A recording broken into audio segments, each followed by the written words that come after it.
हो गई नी पूरा डेकोरेट बला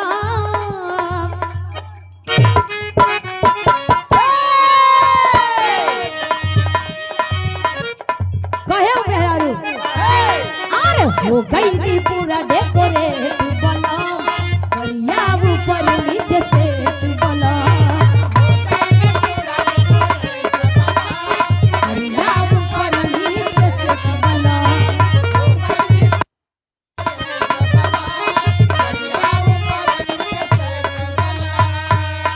हो गई नी पूरा डेकोरेट बला करिया ऊपर नीचे सेट बला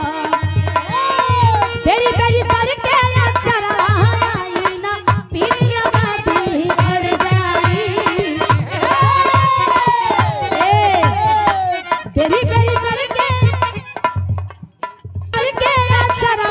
आई ना पीली बाती अड़ जाई बेरी बेरी सर के अक्षरा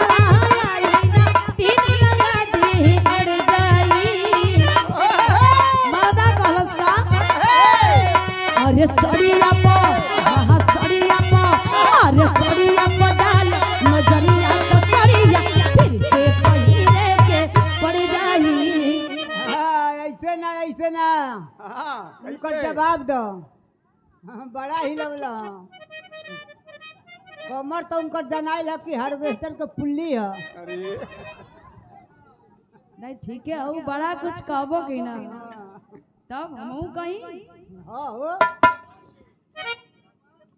ये आशीर्वाद दे गए शेरा फिजिकल और ये डीके राजा जी बिना जवाब देले नाम हो गई नी पूरा डेकोरेट बना करिया ऊपर नीचे सेट बना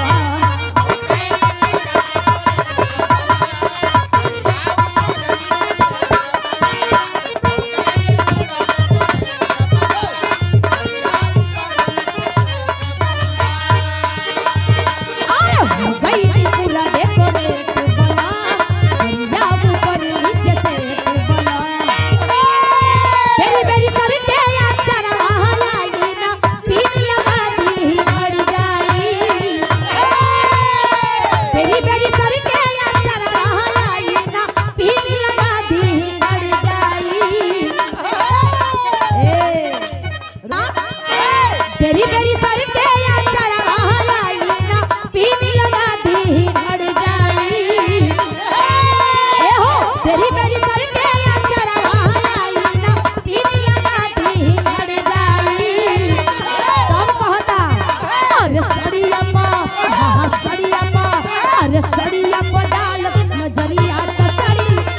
से पहिरे के ने आए केने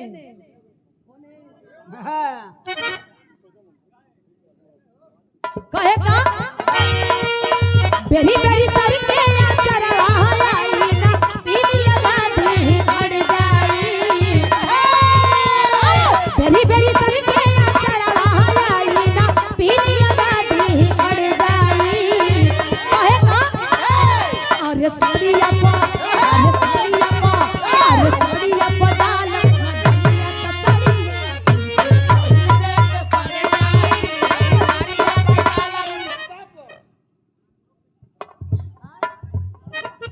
ए हेलो